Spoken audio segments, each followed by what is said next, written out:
كسي مبروك وهيك بويدو ما بويدو gammachuun naficha akka taa'ee tokko ture qaqawlee hin dandeenye ture garbaayee galatame sayyaa. Ayyee boyka galatarra. Gammachuun naficha kana bangaruu kana asitti inni yaadne garuu baay'ee. Assalaamu alaykum warahmatullahi wabarakatuh. Akkam jirtan dhuftu daawwattoota keenya bakki isin nageenya wajjin haa jiraatu jecha RST argamna viidiyoo Amaariffaa irratti akka isin argitanii jiraattan waa hedduu ibsinee jirra kanaafuu chaanaal afaan Oromoo illee qabuuf namoottan afaan Oromootiin hordofan illee akka dirqama waan nu irra jiru maaliif akka dhufne haa isin galuuf haa beetaniif dhufne jirra jechuudha. Eessa dhufne Teemir Real Estate jirra. Teemirin keessame isin maqaa isitti irraa kaatee of beeksiteet jalqaba nu salaamata nu agaaftee of beeksistu. Hayyi galatooma Said baganagaan dhufte. Baganagaan nu eedanii. Dhaabbata keenya Teemir Property Hanifaa jedhama. Teemir Property keessatti sales consultantii ta'ee dalagaa jira. Waan dhuftaniif hedduu galatooma jecha. Galatarraa tokko waan dhaabbata keenya sittan hima. Hayye akkas maaliif dhufee Amaariffaa irratti ilaaltanii jiraattan wanti isin hubachiisu jira jechuudha maaliif isin tun akkuma argitan hawwii jedhamti.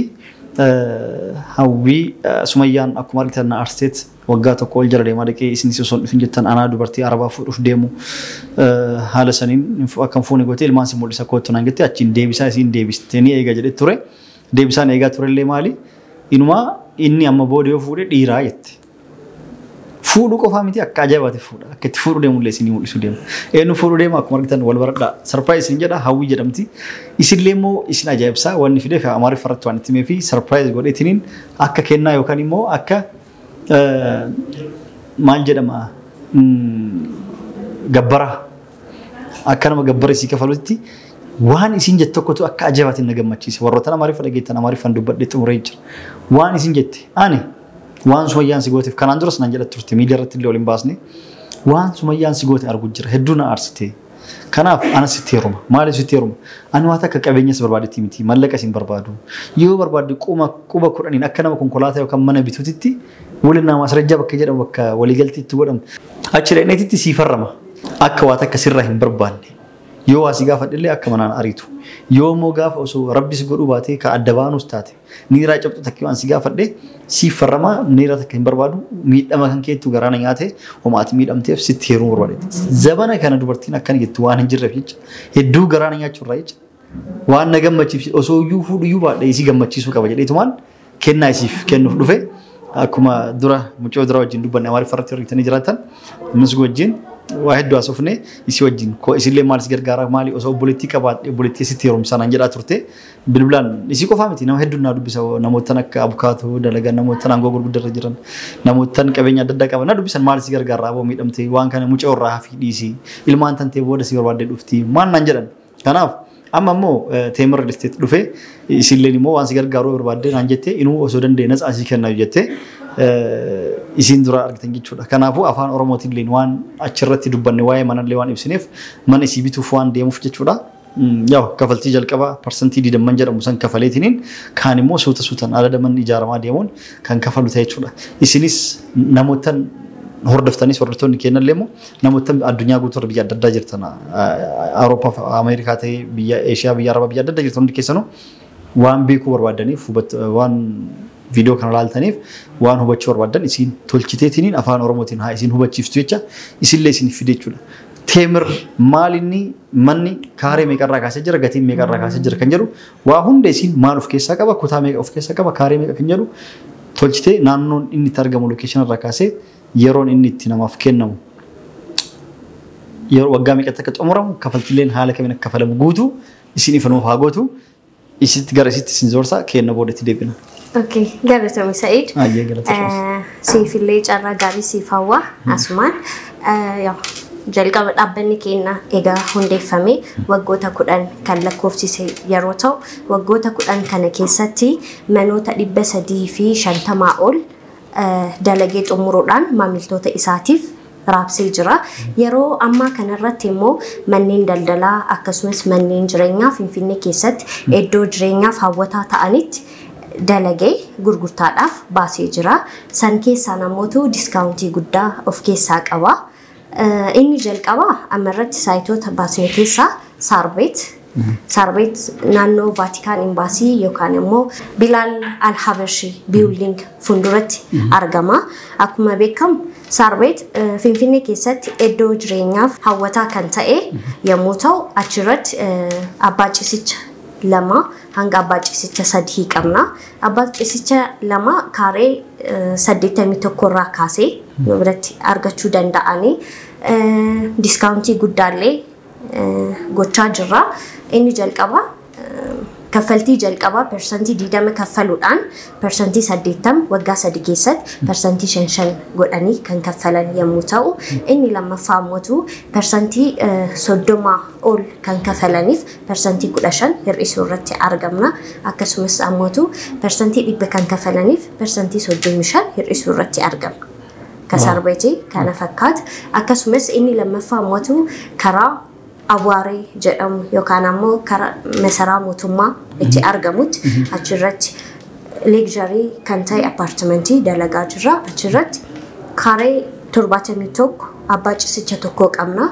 Akkasumas abbaa ciisicha 3 kaaree meetirii garagaraatiin gurguraa jirra. Payment schedule isaanii wal fakkaataadha. Delivery time isaanii waggaa 3 keessatti guutumaan guututti kan xumurre maamiltoota keenyaaf harkaan geenu ta'a jechuudha. Hedduu namatti tola. Kanaaf bareeda waa hunda walumaa galatti nu ibsa jirta. Kanaaf amma of duuba deebisee si gaafadha. Takka takka adda baastee nu himta. Fakkeenyaaf gatiilee beekuu barbaada. Gatiilee manneen itti gurgurtan abbaa ciisicha tokkorraa kaasetti kan asii qabdanii fi kan Awaaree qabdanillee abbaa ciisicha tokkollee qabaatan abbaa ciisicha lama abbaa ciisicha sadii kaarii meeqa akka ta'uu fi kutaa meeqa of keessaa akka qabu gatiin isaa meeqa akka ta'e nu ibsi kan. Okay. Saarbeet irratti abbaa ciisicha tokko hin qabnu. Abbaa ciisicha lamaa fi abbaa ciisicha sadii qabna. Abbaan ciisicha lama kaaree 81 kutaa hirribaa meeqa of keessaa qaba? Kutaa hirribaa lama of keessaa qaba. Plus meedisruumii of keessaa qaba. Akkasumas ammoo common space baay'ee qabna. Teraasii qabna. Bakka ijoolleen itti bashannanan achuma irratti qabna. Common space ka jennu yeroo cidhaa programii garagaraatiif kan itti fayyadamtan common space guutumaan guututti teraasiin al additionally isiniif kennina jechuudha. Akkasumas ammoo abbaa ciisicha 3 kaaree 139 bedroomii 3 of keessaa qaba. Bathroomii 2 of keessaa qaba. Close kitchen akkasumas meedisruumii kan of keessaa qabu yoo ta'u gatiin waliigalaa isaa $1,15,000 fi tuqaa 2 dhufa jechuudha. Discountiin osoo hin godhamiif dura. Namoota discountii barbaadaniif nama persentii 100 kaffaleef nama persentii 100 kaffaluuf persentii 35 discountii qaba. Naannoo miliyoona 6 irraa gabbaa jechuudha. Naannoo miliyoona 6 discountii qaba. Kan kaffalu immoo miliyoona 9 fi tuqaa 9 gatii waliigalaa kaffalee abbaa manaa ta'uu danda'a. Saniin alatti immoo progressiidhaan kaffaluu barbaadan ka jedhuuf persentii 20 kaffaluudhaan kana jechuun kara miliyoona 3 dursa kaffalanii abbaa ciisicha 3dhaaf miliyoona 3 jalqaba kaffaluudhaan persentii 80 kaafu sana ammoo suuta jedhee progressiidhaan ijaarsa manaa argaa kan kaffalu ta'a. Kun jechuun yeroo kana keessatti gatiin uummata osoo ittiin dabalamiif dhalata kallee hin qabu interest free ta'ee gatii har'a ittiin agreementii godheen hanga dhumatti waggaa 3 kaffalee xumuruu danda'a. Okay. Hedduu bareeda. Abbaan ciisicha lama? Abbaan ciisicha lama kaaree 81 yeroo ta'u of keessaa kutaa hirribaa 2 qaba. Akkasumas plus meedisruumii qaba. Gatiin waliigala isaa miliyoona 8 fi tuqaa 9 900 ta'a jechuudha. Kana jechuun persentii 65 kaffalanii persentii 35 discountii kan goonuuf jechuudha. Inni lammaffaa ammoo progressiidhaan kaffaluuf kan barbaadaniif miliyoona 1 tuqaa 6 kaffaluudhaan abbaa manaa ta'uu danda'an. Kan hafe immoo persentii 80 suuta jedhanii waggaa 3 keessatti kaffalanii xumuruu danda'an. Okay. Yeroo discountiin persentii 35 irraa godhamu meeqa ta'a? Abbaan ciisicha lama? Abbaa ciisicha lama discountiin persentii 35 yeroo goonu miliyoona 5 fi 700 ta'a jechuudha gatii waliigalaa isaa. Okay. Akkuma dhageetti hordoftoota daawwattoota keenyaa manni amma itti gurguramu abbaan ciisicha 3 kaaree 120 meeqa ta'e? Dhibbaaf soddomii sagalii? Yaa. Kaaree dhibbaaf soddomii sagalii abbaan ciisicha sadii jechuudha. Kutaa ciisichaa sadii of keessaa qaba, saloon of keessaa qaba, kutaa hojjettuu dabalatee of keessaa qaba, kichinis dabalatee mana fincaanii lama of keessaa qaba. Kuni gatiin isaa miliyoona 15 fi wayi kan ture nama parsantii 100 kafaluuf mallaqa guutuu kafaluuf diskaawuntii parsantii meeqa? 35. Parsantii 35 diskaawuntii godhaniit naannoo manni miliyoona 15 fi kuma 100 meeqa? 15 tuqa meeqa? Yaa 15 tuqa 8. Miliyoona 15 fi kuma 800 ka ture miliyoona 9 fi kuma 900 gad deebi'aa jechuudha. Parsantii 35 irraa hir'atu. Nama guutuu bakka takka kafalee ni kafalanii achi waggaa sadii keessatti ijaaramee xumuramee ni kennaniif jechuudha. Sun akkasii gabbu abbaan ciisicha lama ammoo kan miliyoona 9 tuqaa miliyoona 8 tuqaa 9 ture abbaan ciisicha lama nama guutuu bakka takka kafaluuf miliyoona 5 fi kuma 200 akkasii gad deebi'aa jechuudha. Akkasii miliyoona 5 fi Okay, miliyoona 5 fi tuqaa 7. Miliyoona 5 kuma 700 gad deebi'a naannoo miliyoona 3 kun immoo naannoo miliyoona 6 diskaawuntii qaba jechuudha. Parsantii 35 irraa gad hir'atu. Haala kanaan bitachuu hin dandeettan jechuudha abbaa ciisicha lama. Kuni kan asitti argamu. Kan naannoo Awwaareetti argamus isallee nu ibsi immoo mana leegjarii ta'e ijaarsi isaa naannoo masaraa mootummaatti kan dhiyaatu mana ajaa'iba kan gandi sunis ganda ajaa'ibatti ofii guddatu jiru ganda ajaa'iba guddatee inni immoo gatiin isaa nu ibsime abbaan ciisicha tokko achi ni jira. Abbaan ciisicha tokko ni jira. Abbaan ciisicha tokko irraa kaasii nu ibsisallee.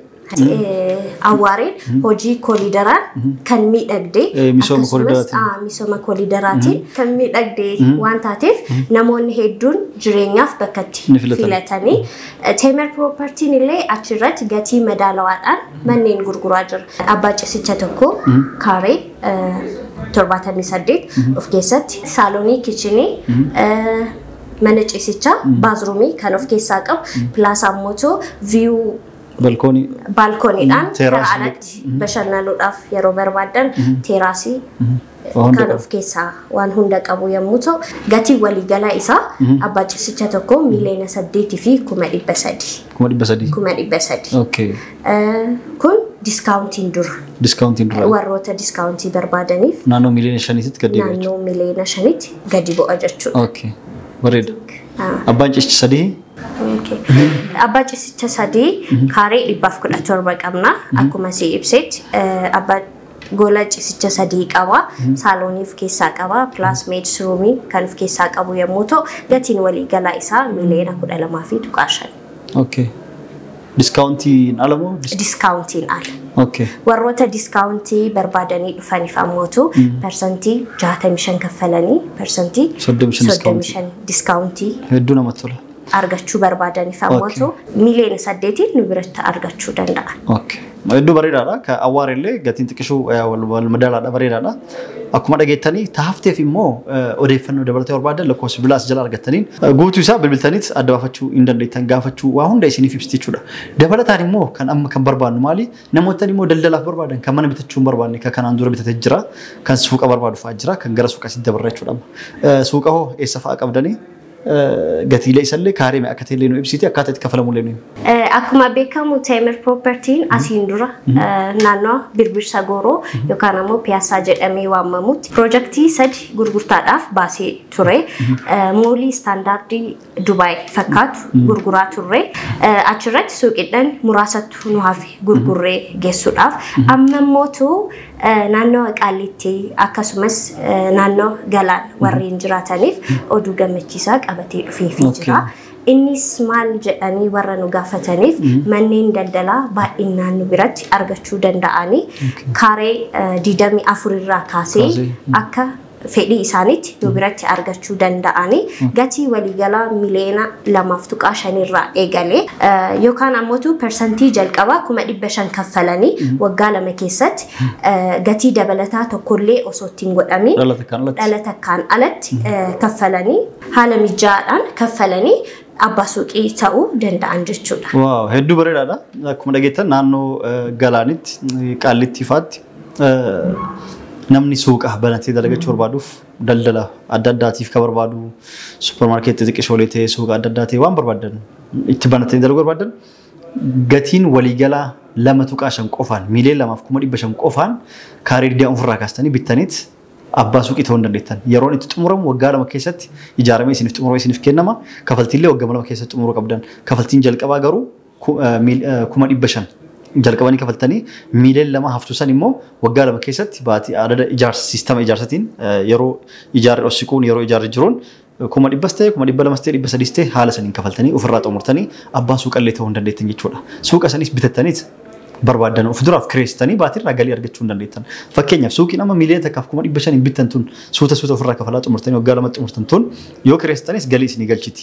Yoo barbaadan immoo waggaa takkaaf lama yoo teettee turte immoo maal gochuu dandeettanii suuqa san waggaa takkaaf lama ijaaramee isin fudhatanii booda gatii miiliyoona 5,500 saniin hin jiru. Fedhu dachaa lamaan dabala fedhu dachaa 10 dabaluu danda'a jechuudha. Gatii isaan dabala barbaadan gurgurtuu isin dandeettan jechuudha. Wanti das nama jedhu maali waa hunda keessaa dhala takka hin qabu mannis suuqnis dhala takkaan alatti bitattanii birrii miiliyoona fakkeenyaaf miiliyoona 5 fi wayyoo isin hin jedhan waggaa 3tti miiliyoona 5 fi waysan qofa kafaltan jechuudha. Mallaqa dabalataan qabu siistamni itti kafaluu dandeettan haala kanaan ifa isiniif ta'ee jira jechuudha. Waan hunduu kan isin hin galle immoo bilbilaa asirra jiruun gaafatuu dandeettan isin hubachiisanii. Kan biraa immoo eega akkas gootan booda manas ta'e mannis fakkeenyaaf amma yeroo ijaaramu haala kanaan kafaltan malee eega kafaltanii gaafa waggaa 3 keessatti xumuramee isiniif kennamu taate gatiin isaa akka malee dachaa dabala jechuudha. Gatii san argamu jechuudha. Manni xumurame gatii kanaan argamu. Mana ijaaramu akka isiniif kennama jechuudha. Waggaa 3 jennaan teemir waggaa 3 keessatti isiniif xumuree isiniif kenna jechuudha. Kan itti aansu yoo fakkeenyaaf kafaluu dadhabne ta'e namoota tokko tokko kana gaafatantu jira jechuudha. Yeroo muraasaaf ni obsinaaf jedhan. Yookaan immoo yoo kafaluu yoo fakkeenyaaf ka ganda kanaa kafilu taate yoo asii kafaluu ka dadhabu taate kan gara biraatitti kan gana Haraayaa eegalamu irratti tiraansfar godhaniit mallaqa itti hafteef san kafalaa deemetti xumuramee fi waggaa 3 ammas dabalatti kennamee fi haala saniin fudhatuu danda'a jechuudha. Yookaan immoo yoo hin barbaadu lakki kafaluu hin dandeenye rakkoon adda addaa mudatee mallaqi keenaa deebisaa ka jedhu taate waliigaltee yeroo gootan tolchaa dubbisaa gaafadha. Yoo akkas jedhu taate maali adabbii adabamu san adabameetiniin malleen isaa takafale san ni kennamtiif jechuudha. Kanaaf adabbiillee meeqa akka ta'e maal gochuu akka dandeettan sanis hunda bilbilaati adda baafadhaa gaafadhaati itti seenaa isiniin jedha. Waa hundaa mee discounti namootan nulleef immoo isii waan surprise godhuuf mucooree wajjin haasofnetti waan isiif bituuf deemuuf parsantii guddaa discountii naaf goote isiif bituu deema samoonii haala mijeeffadhee mallaqa qopheessatiniin isii wajjillee maradhee itti deebi'eet naannoo lamaan keessaa tokko filadheefit isiif kan bitee fi surprise godhuuf jechuudha. Sumayyaan yoo dhiira taate amma boodan fuutunaan jette kunoo dhiirummaa kiyyatti mul'isuu deema jechuudha. Ammas kunoo ammatti guyyaa takka lama osoo hin buliin ani yoom dubartii dhabee haadha ilmaantii yaaddeeffadheeti malee dubartiin guutte. Biyya adda addaatiin guutte Itoophiyaa qofa iyyuu miti jechuudha. Nasitti yeroo isin siyaarsite nasitti yeroo ta'e guuttee jirti. Kunoo bareedu san argadhee ta qalbiin isii onneen isii keessi isii qulqulluu bareeda argadhee jira. Isii fuudhuuf deema wal baradha isin jedha hawwii jedhamti. Viidiyoo biraatiin isiif kan dachaan ta'e jechuudha. Waan gaafatan guutuu tolcha adda baafadhaa akkaataa itti kafaltan akkaataa itti bitattan karaa DHLtiin isiniif xumurama namni immoo nama asii qabdan nama keessan argattanii bitatuu hin dandeettan jechuudha. Namoota biyya kaminuu jiraatan bitachuu ni dandeettan bilbilaatii tolcha adda baafadhaa osoo adda baafatiin ittiin seentan jechuudha hunda akka isin galutti jechuudha. Kanaaf wanti hafee jiraate isinitti nu hadeebistu wanti hafee jira. Waan dhuftaniif waan nu filattaniif hedduu galatoomaa Said maamiltoota maqaa keetiin dhufaniif ammaatu special discountii qopheessinee isaan eegna jechuudha. Okay, hedduu galatoomii meeqa gootaniif discountii meeqa qaban? Persantii 30 ol yeroo kafalan persantii 15 hir'isnaaf jechuudha. Discountii guddaa qopheessinee isaan eegna. Wow, akkuma dhageettan namootaan viidiyoo kana laaltanii dhuftan karaa Sa'idiitirraan viidiyoo isa laalee dhufneetanii yookaan bilbiltanii gaafatan taate fakkeenyaaf nama persantiin 20 miiliyoona 1,600 jennee kan manaa kan suuqaa immoo 500 jennee yoo persantii 30 ol kafaltan immoo persantii 15 achirraa isin hir'isan jechuudha. Yoo immoo persantii 50 ol kafaltan persantii 25 isiniif hir'isan jechuudha. Yoo immoo persantii 35 persantii 100 kafaltan persantii 35 isin hir'isan jechuudha.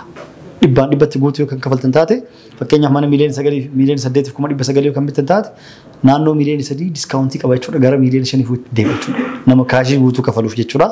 Carraa gaarii isin haa ta'u namoota bitachuu fedhii qabdanii fi hubannoo akkanaa hubachuu namoota barbaadaniif kunoo waa hunda isiniif ibsa jira jechuudha. Isinillee nagalatomtu waa hunda nu ibsa jirti isaanis nagalatomanii discountii sababii kenna nama dhufuuf kun immoo yeroo dheeraan turu yeroo gabaabaadha. Kanaaf bagga maddatiin jenna isinillee asis nuuf galatoomi waan biraa waan jennu qabnu xumurannee miree hawwi bagga maddatillee mana keetillee yeroo gabaa keessa si bitama. Akkasii mabruuk. Waa'ee galatoomi. Boy, tak boleh dong. Ma boleh dong. Gammachuun namichi akka taa'ee dhiyyeette qosure qaqawullee hin dandeenye ture gara baay'ee galatamisiyaa. Ayyee boyka galatarraa. Gammachuun namichi kana garuu kana sitti dhiyaanne garuu baay'ee galatamisiyaa. Abshiraayi boy.